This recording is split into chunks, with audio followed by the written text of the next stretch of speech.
Docteur Valaluc. Eh ben, il est là, On il est arrive présent, pas. ça tombe bien. Non, Vous l'avez pas. Non, c'est Valaluc. Là, ça reconnaît bien. Voilà. Les yeux fermés, je vous reconnais très bien. Docteur Valaluc. Bon, ben tant pis, ce sera moi qui vais vous poser la première question. Docteur Valaluc. Alors, c'est Flo qui habite à l'Alpe d'Huez. Pourquoi ai-je le mal des transports sur les routes de montagne alors qu'habituellement, je n'ai aucun problème?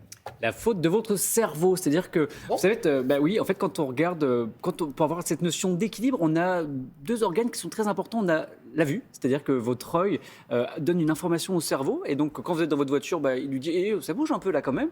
Et puis il y a un contre-ordre, il y a l'oreille interne qui est située donc dans la partie intérieure de votre oreille, qui lui dit non, pas du tout. Enfin, moi, je ne sens pas du tout de mouvement. Donc, ça fout un peu la zizanie dans le cerveau et il ne comprend pas très bien. Ce qui fait que ça peut effectivement engendrer sur les routes comme ça, très sinueuses en montagne, ce syndrome un petit peu mal des transports. De vomito. Oui, déjà, il ne faut pas Exactement, dire de sa vomito. carte routière ou son téléphone. Non, hein. d'ailleurs, c'est un des points Mais pour d'accord, éviter essayer de contrer un peu ces effets. Regardez en extérieur, plutôt, vous avez le droit de manger un petit peu. Regarde droit devant, droit loin. devant, lisez pas un bouquin, stabilisez bien la tête Oui. et pensez toujours à manger un petit peu avant de partir, contrairement à ce Ah qu'on bon pourrait Ah penser. oui, jamais l'estomac Voilà, vide. non, jamais l'estomac Bah oui, vide. comme ça, on a un truc à vomir. En même temps, vous n'avez Non, mais ça jamais, calme un peu. vous n'avez jamais l'estomac vide, Mme Loquet. Vous C'est aimez bien vrai. manger. Ça ne se Je pose vous pas. vois comme question. avec Loïc Ballet, Maya Loquet. Donc non, mais en gros, donc c'est possible sur les routes, mais sachez que c'est également possible dans l'avion et même en jouant à des jeux vidéo. Ça peut provoquer Ouais. ce symptôme, un peu ce syndrome de mal des transports. Ah ouais. Très bien. Question d'Alain de Chartres. J'ai 57 ans. À quel âge faut-il que je fasse mon rappel de vaccination d'été polio? Alors c'est tous les 20 ans, 25, 45, 65 ans. Donc là, monsieur, vous avez 57 ans, donc bientôt à l'âge de 65. Et à partir de 65 ans, c'est tous les 10 ans. Très bien. D'accord. Et C'est ben clair voilà, et net. efficace. On a le temps.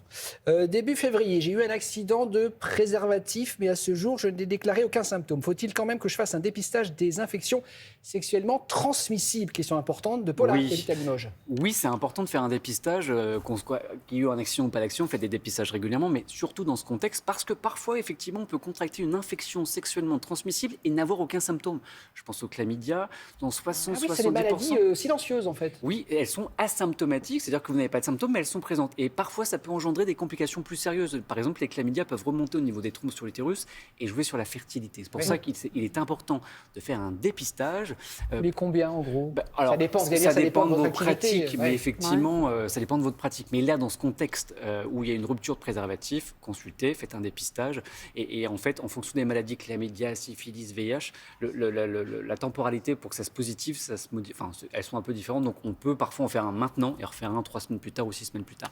C'est Mais vrai qu'on faites-le. c'est souvent, il y a des dépistages HIV, mais les IST, les infections sexuellement transmissibles, sont moins dépistés. Oui, alors il faut vraiment, quand on fait un bilan d'IST, MST, généralement, IST. maintenant on dit IST, on dit plus. Pour Avant tout. c'était maladie sexuellement Ah ouais, transmissible, maintenant, maintenant c'est c'est IST. infection. Voilà. Ok. Et généralement on fait le bilan complet, comme ça on passe à côté de rien, c'est important de le faire de manière très régulière. Voilà. Le résultat de ma prise de sang montre que mon taux de globules blancs est un peu en dessous de la limite basse. Dois-je m'inquiéter? Vous demande Sébastien. Je connais bien cette question. Effectivement, souvent il y a des patients qui viennent, et même cette semaine j'étais en régulation au SAMU, il y a une dame qui a appelé parce elle avait reçu les résultats de sa prise de sang. Alors n'appelez pas le 15 dès que vous avez vos résultats de prise de sang tout le temps, mais effectivement elle a vu qu'elle était en dessous de la limite basse et elle était inquiète. Il faut savoir que ces valeurs qui sont généralement en caractère gras situées à droite, Oui. des valeurs de référence. Ah oui, regarde ça, nous. la Oui, fourchette, on là. se compare, c'est bien, ça vous donne une petite idée, mais elles peuvent changer entre différents laboratoires et puis en fonction de l'âge et du sexe. Donc si maintenant vous êtes juste un petit peu en dessous, pas d'inquiétude, d'accord, il faut bien sûr savoir pourquoi votre médecin a fait cette prise de sang, et leur consulter, mais voilà, il faut toujours un petit peu se rassurer parce que je vois bien, j'arrive à lire dans vos yeux souvent que vous arrivez, attention, j'ai un tout petit peu moins que la normale. En fait, voilà, c'est juste une valeur de référence. Oui. On reconsulte au médecin, ça ne veut pas spécialement dire qu'il y a quelque chose de grave derrière, hein. Peut-être que ça variera peut-être aussi dans le temps. On consulte et on refait un point si besoin.